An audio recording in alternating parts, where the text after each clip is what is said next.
Assalamualaikum warahmatullahi wabarakatuh. Bismillahirrahmanirrahim. Alhamdulillahi rabbil alamin. Wa afdalus salati wa atammu taslimi ala sayyidina Muhammadin wa ala alihi wa sahbihi ajma'in. Rabbi shrah li sadri wa yassir li amri wahlul 'uqdatam min lisani yafqahu qawli. Subhanaka la ilma lana illa ma 'allamtana innaka antal alimul hakim.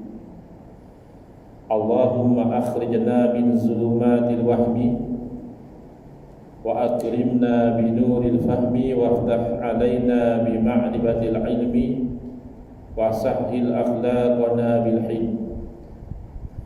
Waj'alna mimman yastami'una al-qawla fayattabi'una ahsana. Allahumma ati nufusana taqwaha wa zakkiha anta khairu man zakkaha anta waliyuha wa maulaha. Allahumma arinal haqqa haqqan warzuqna ittiba'ah wa arinal batila batilan warzuqna ijtinabah. Allahumma anfa'na bima 'allamtana wa 'allimna ma yanfa'una wa zidna ilman wa huda, amma ba'd. Alhamdulillah, muslimin muslimat, hadirin hadirat yang saya hormati. Moga-moga kita semua dirahmati dan diberkati oleh Allah Subhanahu wa taala, dan moga-moga kita semua dikurniakan oleh Allah taala kefahaman yang baik di dalam urusan agama kita, dan juga keikhlasan yang mantap di dalam menuju ridha Allah Subhanahu wa taala. Alhamdulillah, syukur kehadirat Allah Subhanahu wa taala, pada malam ini insya-Allah kita akan menyambung pengajian kuliah Maghrib bulanan hari Rabu yang pertama, anjuran surau Nurul Iman, keramat wangsa menggunakan kitab Kekeliruan Umat. Inilah jawapannya susunan Al-Fadil Ustaz Mahdi bin Haji Jul hafizahullah ta'ala wa nafa'ana bihi wa bi'ulumihi bid-daraini amin. Kita sampai ke muka surat 12, iaitu masih lagi bab yang pertama berkaitan tentang tajuk bid'ah. Iaitu ada sebahagian dari umat Islam yang anti kepada konsep bid'ah hasanah, sebagaimana yang diterangkan oleh para ulama. Bid'ah artinya perkara baru yang tidak ada sebelumnya, ataupun secara istilahnya perkara yang tidak pernah dilakukan di zaman Nabi sallallahu alaihi wasallam.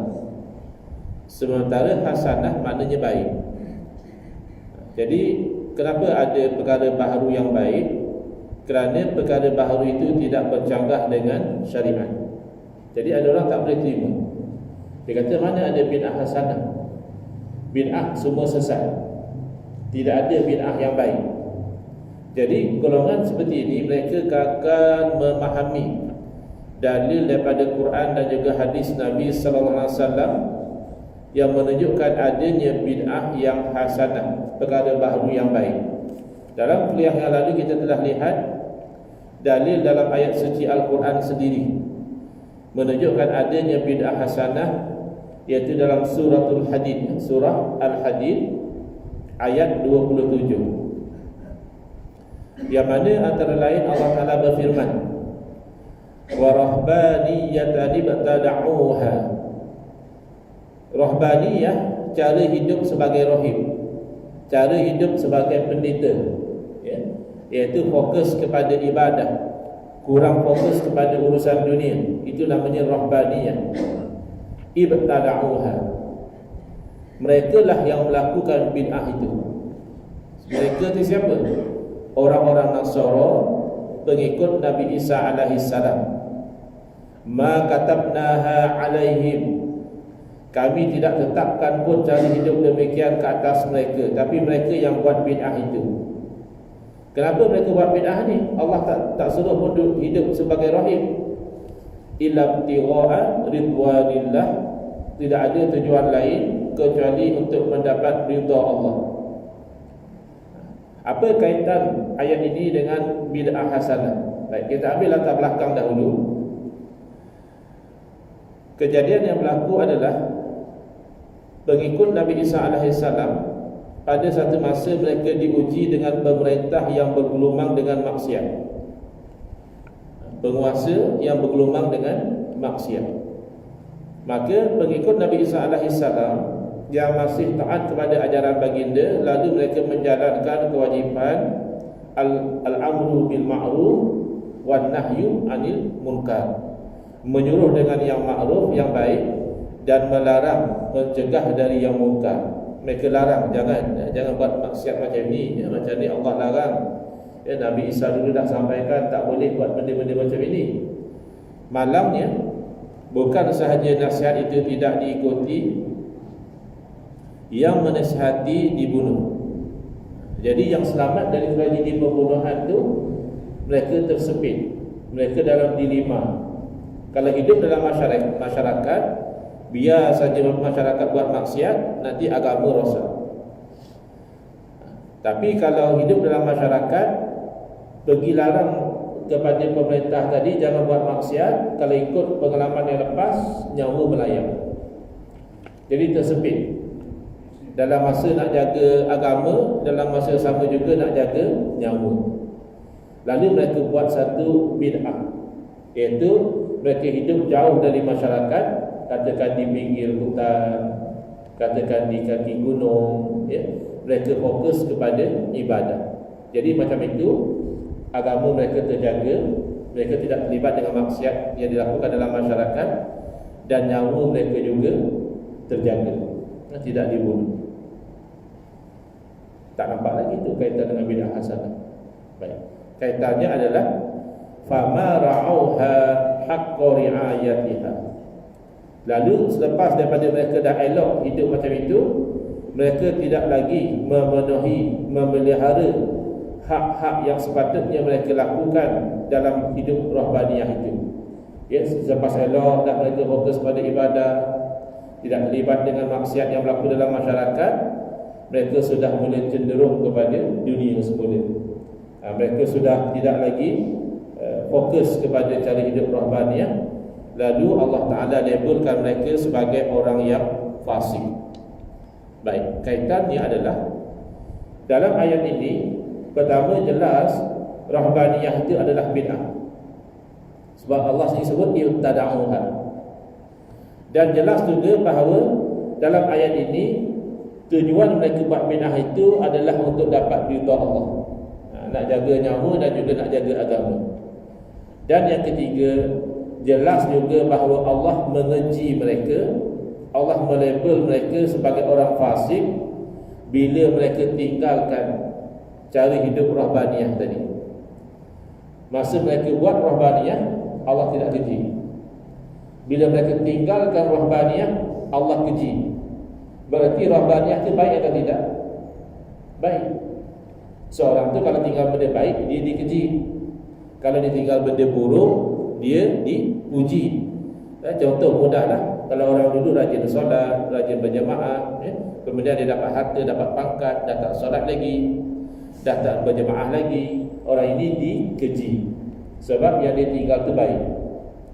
Kalau dahulu dia di kaki judi, minum arak dan sebagainya, kemudian berlaku sesuatu, dia berubah, dia sudah tidak berjudi, dia sudah tidak minum arak, dipuji atau dikeji orang ini?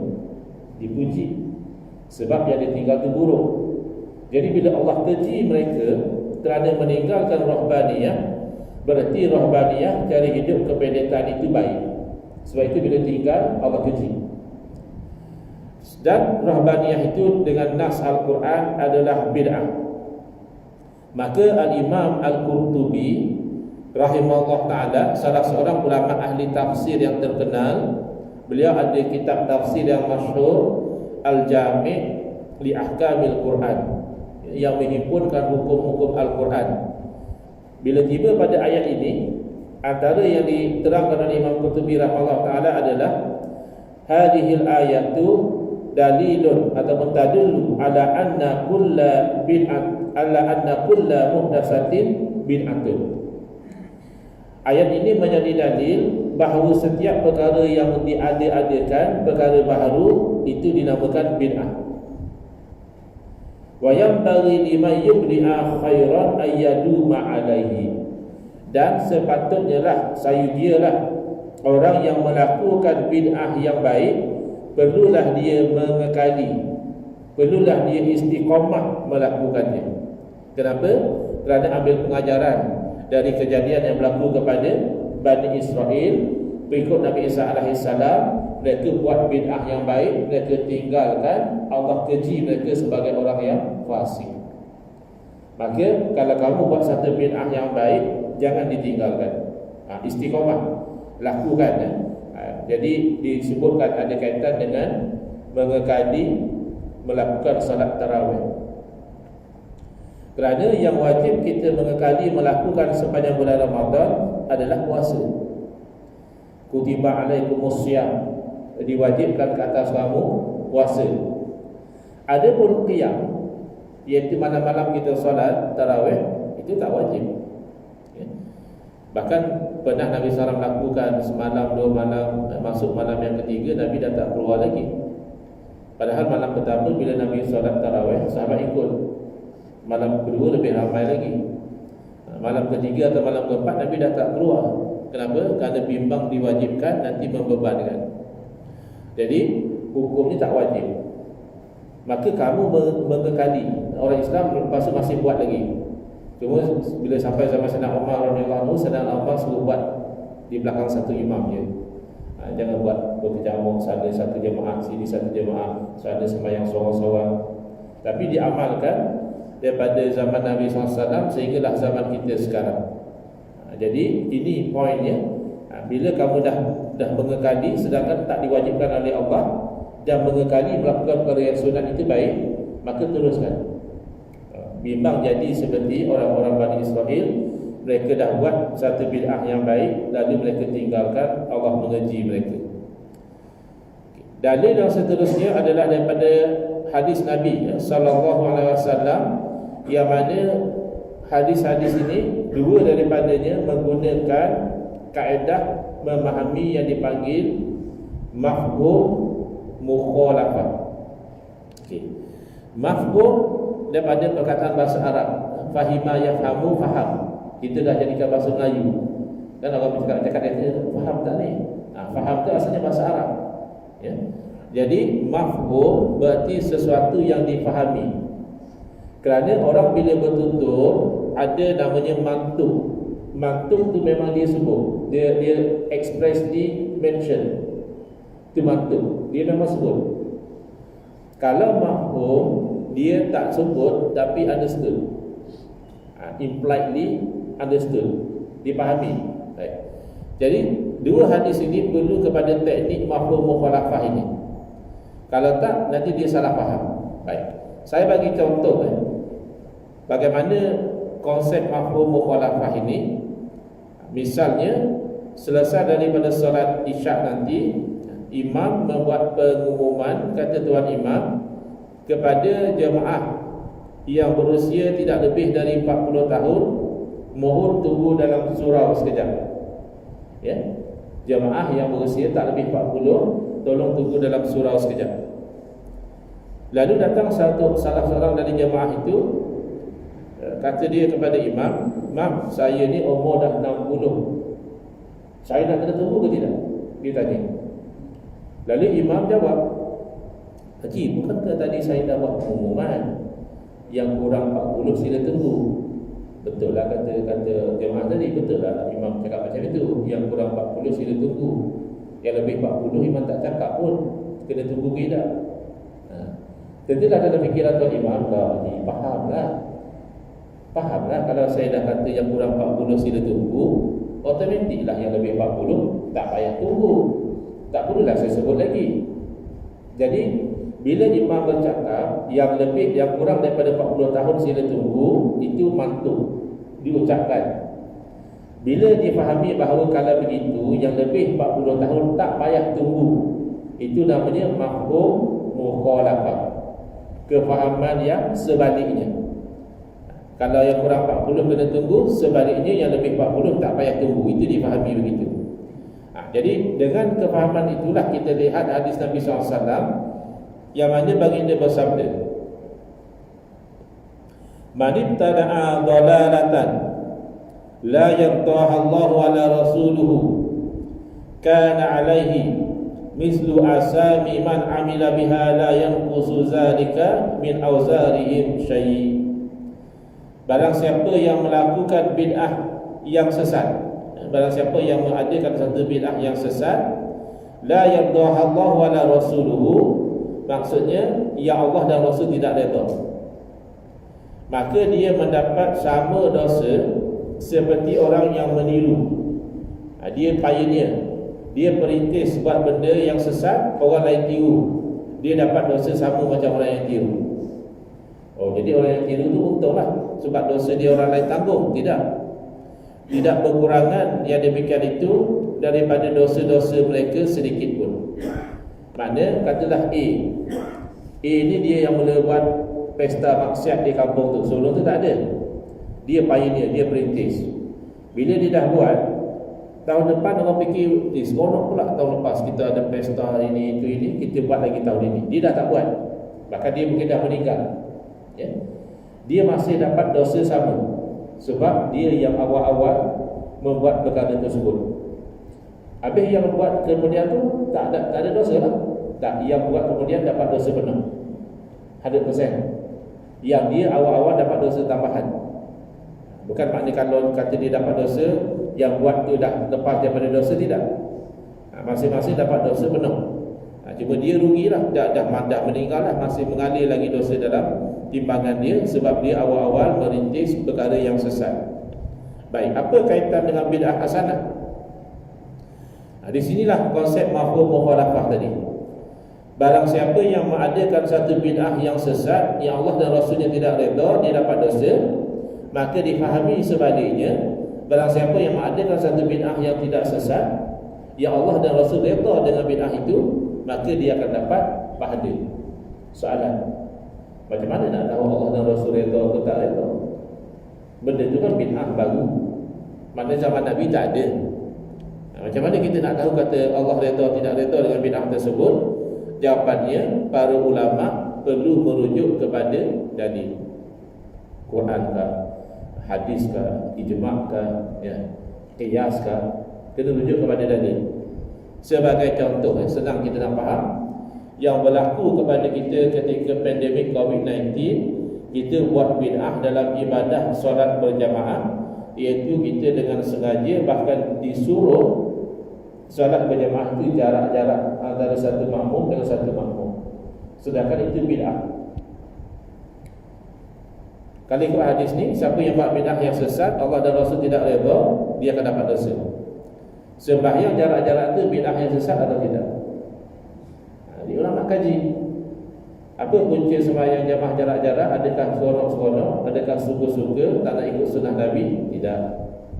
Pada masa pandemik COVID-19, data dan juga fakta yang dibekalkan kepada para alim ulama adalah duduk hampir antara satu sama lain menyebabkan risiko jangkitan COVID-19 itu tinggi. Dan kalau dah dijangkiti COVID-19, risiko meninggal itu pun ada. Jadi adalah dalil dalam Quran hadis, bukan suruh sembahyang jarak-jarak. Ada dalil dalam Quran dan hadis yang mana menjaga nyawa itu wajib. Menolak mudarat itu dituntut. La darara wa la dirar. Tidak boleh kita itu menyebabkan kemudaratan atau membiarkan kemudaratan berlaku. Jadi berdasarkan dalil-dalil inilah, maka para ulama kita membenarkan solat berjamaah dilakukan secara jarak antara makmum dan makmum, sedangkan itu adalah satu perkara yang bercanggah asalnya dengan apa yang disuruh oleh Nabi SAW. Tapi dia tidak menjadi dalalah kerana dia ada asas dalam agama kenapa dilakukan demikian. Bukan saja-saja suka-suka, tidak. Dalil yang seterusnya, ini lebih menarik lagi. Kenapa? Kerana dalil yang sama yang kita gunakan untuk membuktikan adanya bid'ah hasanah, itulah juga dalil yang digunakan oleh kawan-kawan kita yang anti kepada bid'ah hasanah. Bayangkan, senjata yang sama digunakan untuk mempertahankan, dan senjata yang sama digunakan untuk menolak. Apa hadisnya? Ini hadis sahih ya. Riwayat Imam Bukhari dan Imam Muslim, rawahu Syaikhan, diriwayatkan oleh dua syekh hadis. Iaitu sabda Nabi sallallahu alaihi wasallam, "Man ahdatha fi amrina hadza ma laysa minhu fahuwa raddun." Barang siapa yang mengada-adakan satu perkara baharu dalam urusan kami, yakni dalam urusan agama ini, ma laysa minhu, apa yang bukan dari agama, maka perkara baharu itu tertolak. Jadi kawan-kawan kita tengok, jelas siapa buat perkara baharu dalam urusan agama, tak boleh, itu tertolak. Jadi dia tak perasan perkataan yang penting di situ. Bahkan kadang-kadang saya perhati, dia tak terjemah pun. Dia terjemah tak habis. Kita tengok dalam bahasa Arab macam mana. Man ahdasa fi amrina hadza ma laysa minhu fahuwa raddun. Dia terjemah, barang siapa yang mengadakan satu perkara baru dalam urusan agama kami ini, maka ianya tertolak. Ma laysa minhu dia tak terjemah, padahal itu penting. Ma laysa minhu berarti apa yang bukan dari agama.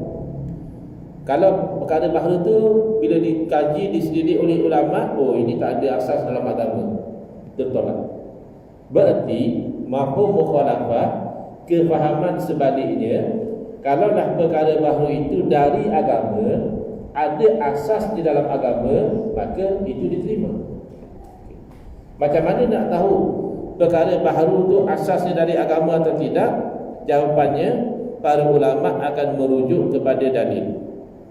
Baik, sebahagian dari amalan yang dituduh sebagai bid'ah ni sebenarnya bukan bid'ah.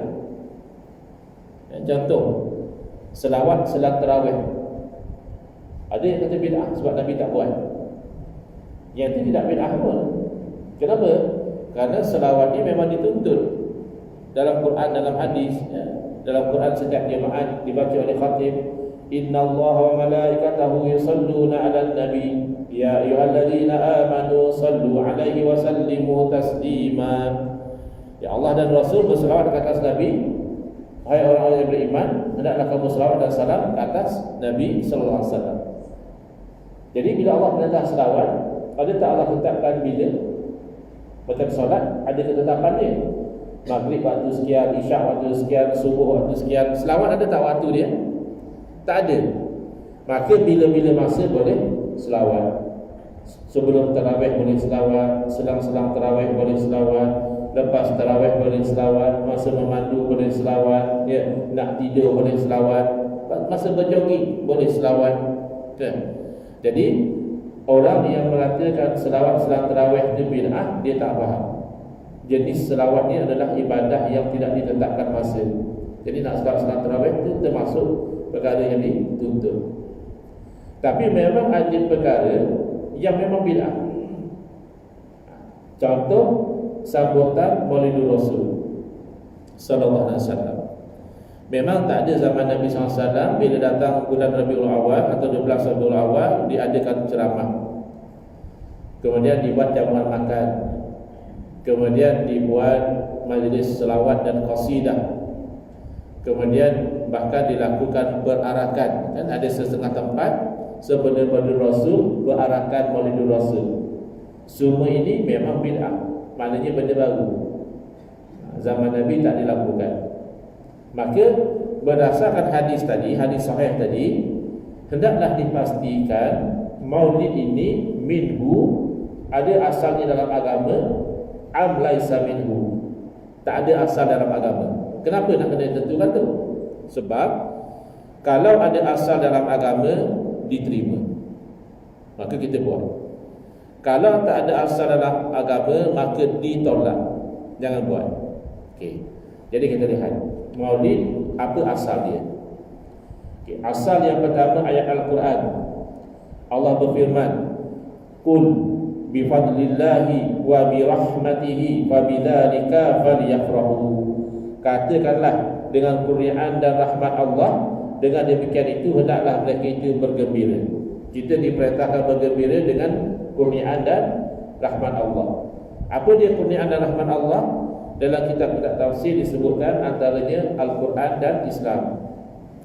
Kedua-duanya melalui Nabi SAW. Kita dapat Islam melalui Nabi, kita dapat Al-Quran melalui Nabi SAW. Bahkan riwayat daripada Sayyidina Abdullah bin Abbas radhiyallahu anhuma, sepupu Nabi, iaitu rahmatuhu kul bi fadlillahi wa bi rahmatihi, rahmatnya, rahmat Allah itu Nabi. Jadi maksudkan rahmat Allah itu Nabi.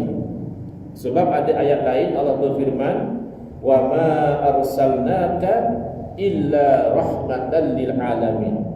Tidaklah kami utuskan kamu kecuali menjadi rahmat kepada sekian alam. Jadi rahmat dalam ayat itu maknanya Nabi. Berarti kita diperintahkan supaya bergembira dengan Nabi sallallahu alaihi wasallam. Baik, ada tak diterangkan nak bergembira macam mana? Tak ada. Kalau solat, kita disuruh solat, diterangkan ini cara solat. Kalau haji, disuruh haji, ada cara hajinya. Tawafnya macam mana, wukufnya di mana, melontanya di mana, berapa kali lontar, ada cara. Tapi bila disuruh bergembira, Allah tidak perincikan. Bila begitu keadaannya, maka bolehlah kita bergembira dengan apa cara sekalipun, syarat tidak melanggar syarat.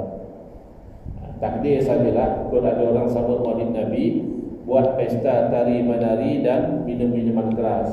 Ini kenapa buat pesta semua ni? Oh, seperti Maulid Nabi. Itu hukum haram. Itu bid'ah yang sayyi'ah, bid'ah yang buruk. Kenapa? Kerana itu bukan dari agama. Baik. Jadi kita lihat lagi asas sambutan Maulid, ada asalnya daripada agama. Kalau cara Nabi SAW sendiri, bagi dia bergembira dengan puasa. Bila sahabat tanya pada Nabi SAW, kenapakah bagi dia rajin berpuasa pada hari Isnin? Nabi SAW menjawab, zaka yaumun wulidtu fihi. Hari Isnin itulah hari saya itu dilahirkan. Berarti Nabi SAW bergembira dengan hari kelahiran baginda. Baginda sambut Maulid setiap minggu. Apa cara? Berpuasa pada hari Isnin. Baik. Bagaimana pula cara kita selain daripada puasa hari Isnin itu? Alhamdulillah ramai masyarakat kita amalkan hari Isnin puasa itu ikut sunnah Nabi, dapat pahala. Tapi kalau tak buat pun tak sampai berdosa lah. Kerana hukum puasa hari Isnin ini sunat. Yang berdosa kalau tak buat tu kalau puasa Ramadan. Itu wajib. Baik. Tapi kita buat ceramah. Ceramah Maulid apa dia? Ceramah Maulid kebanyakannya tazkirah, memperingatkan balik benda yang orang dah tahu, bahawa Nabi SAW lahir bila, lahir ayah dah meninggal, masa kecil ibu meninggal, dibela oleh datuk, dibela oleh bapa saudara, ya, kemudian berkahwin dengan Sayyidatina Khadijah, kemudian baginda mengasingkan diri beribadat di Gua Hira, dapat wahyu, berdakwah. Elok saja berdakwah. Sebelum ini digelar Al-Amin, yang dipercayai bila berdakwah saja bapa saudara sendiri Abu Lahab mencerca dan memaki hamun kepada Nabi SAW. Dan bila Nabi SAW pergi ke Taif berdakwah di sana, dibaling batu sehingga berdarah. Nabi SAW itu darah sampai mengalir ke kaki. Tapi Nabi SAW satu orang yang berjiwa besar. Baginda bukan sahaja tidak mendoakan keburukan. Kan kita kalau kena sakiti, kita marah, bagi hancurlah, bagi binasalah, kan? Masa hari baru ni pun macam-macam juga doa sesama Islam. Yang disuruh yang ni macam ni, yang disuruh macam ni, marah. Tapi Nabi SAW dibaling batu oleh masyarakat Taif yang kafir pada masa itu. Nabi SAW mengangkat tangan berdoa kepada Allah, Allahumma hdi qaumi fa innahum la ya'lamun. Ya Allah, berilah hidayah kepada kaumku. Sesungguhnya kaum ini mereka yang tidak tahu. Kalau mereka tahu aku ni rasul, tentulah mereka tak buat macam ni. Tapi mereka tak tahu, berilah hidayah kepada mereka. Jadi kita dengar sifat akhlak Nabi SAW itu, jadi lembut hati kita, jadi bersemangat dan beramal dengan ajaran Nabi SAW. Jadi ini minhu, ini termasuk dari agama. Antaranya firman Allah Ta'ala, fadzakir fa inna dzikra tanfa'ul mu'minin. Bagilah peringatan, bagilah tazkirah, kerana itu memberi manfaat kepada orang mukmin. Saya pernah jumpa kawan yang berubah jadi baik asbab hadir majlis Maulidul Rasul sallallahu alaihi wasallam. Yang kedua, jamuan makan. Jamuan makan sebelum Maulidul Rasul bid'ah. Adakah dari agama atau tidak? Jamuan makan dari agama. Nabi SAW bersabda ketika sampai ke Madinah Munawwarah, baginda bersabda, afsyus salam, sebarkan salam, wa at'imut ta'am, dan jamulah makan. Jadi kalau kita jamu makan ini sunnah Nabi. Jamu makan kerana apa? Terpulang. Naik pangkat nak jamu makan boleh, masuk rumah baru nak jamu makan boleh, saja nak jamu makan dan lama tak jamu kawan makan boleh. Jamu makan sepada hari jadi kita boleh tak? Boleh. Jamu makan sepada hari jadi isteri boleh. Jamu makan sepada hari jadi Nabi haram, masuk neraka? Tak mungkin. Sebab jamu makan itu memang minhu, dari agama. Kemudian selawat, kita dah sebut dah dalil tadi. Qasidah hukum asalnya harus. Kalau ada yang maksiat, yang tertutup aurat, itu berubahlah jadi haram. Tapi kalau qasidah maulid kan puji Nabi, puji Allah, puji Al-Quran, itu tak ada masalah, itu ada pahala. Kemudian apa lagi? Berarak. Berarak ialah berjalan beramai-ramai. Apa hukum berjalan ramai-ramai? Hukum asalnya harus. Tapi kalau jalan ramai-ramai itu sehingga merosakkan harta benda orang, ataupun berjalan ramai-ramai tak tutup aurat, itu haram kerana sebab tadi. Tapi semata-mata jalan ramai-ramai tak ada masalah. Berjalan ramai-ramai menzahirkan kegembiraan sebenarnya hari merdeka, boleh. Jalan beramai-ramai menzahirkan kegembiraan sebenarnya hari kelahiran Nabi SAW, itu dapat pahala. Kerana bergembira dengan Nabi SAW itu disuruh, dalam Al-Quran disuruh. Baik. Jadi itu dalil yang ketiga tentang adanya bid'ah yang hasanah. Dalil yang seterusnya adalah hadis juga. Nabi SAW bersabda, man sanna fil islami sunnatan hasanatan, barang siapa yang mengadakan dalam Islam ini satu jalan yang baik, fa'umila biha ba'dahu, diamalkan dengan jalan itu selepas daripada itu, kutiba lahu mislu ajri man amila biha, ditulis baginya itu pahala sama macam orang yang beramal, wala yanqusu min ujurihim syai', dalam masa yang sama tidak berkurangan pahala mereka sedikit pun. Wa man sanna fil islami sunnatan sayyi'atan, barang siapa yang mengadakan dalam Islam itu satu jalan yang buruk, fa'umila biha ba'dahu, selepas daripada itu ditiru oleh orang, diamalkan, kutiba alaihi mislu wizri man amila biha wala yanqusu min auzarihim syai', ditulis ke atas orang itu dosa sama macam dosa orang yang buat, tidak berkurangan dan dosa mereka sedikit pun. Jadi ada orang yang bangkang, kata dia ni tak boleh, ini tak boleh jadi dalil bid'ah hasanah, sebab ini maksudnya sunnah Nabi. Siapa yang hidupkan sunnah Nabi, dia akan dapat pahala, bukan buat bid'ah baru. Ini tak betul. Sebab ada sunnah hasanah, ada sunnah sayyi'ah. Kalau sunnah Nabi semuanya hasanah, mana ada sunnah Nabi yang buruk? Jadi sunnah dalam hadis ini bukan makna sunnah Nabi. Sunnah dalam hadis ini, sunnah dari segi bahasa bermakna jalan. Ada orang kata tak, ini hadis cerita tentang sedekah, sedekah bukan bid'ah. Asal sebab turunnya hadis ini ataupun dituturkan hadis ini kerana tentang sedekah. Lalu dijawab bangkangan ini, dalam memahami nas, al-ibratu bi umumil lafzi la bi khususis sababi. Dalam memahami Quran hadis, kita tengok umumnya lafaz, bukan tengok khususnya sebab. Sebab hadis mungkinlah tentang sedekah, tapi lafaznya umum, merangkumi apa saja jalan yang baik kita buat, dapat pahala orang yang tiru. Apa saja jalan yang buruk kita buat, dapat juga dosa orang yang tiru. InsyaAllah kuliah akan datang kita lihat satu lagi dalil daripada asal, iaitu perbuatan sahabat Nabi, perkataan dan perbuatan sahabat Nabi, iaitu Sayyidina Umar radhiyallahu anhu. Wallahu a'lam. Bismillahirrahmanirrahim. Alhamdulillahil alamin, wassalatu wassalamu ala asyrafil anbiya'i wal mursalin wa ala alihi wa sahbihi ajma'in. Allahumma shrah sudurana wa ahsin akhlaqana wa azim ujurana wa nawwir qulubana bi nuri hidayatika kama tarada bi nuri syamsika abadan abada bi rahmatika ya arhamar rahimin walhamdulillahi bil alamin amin ya rabbal alamin.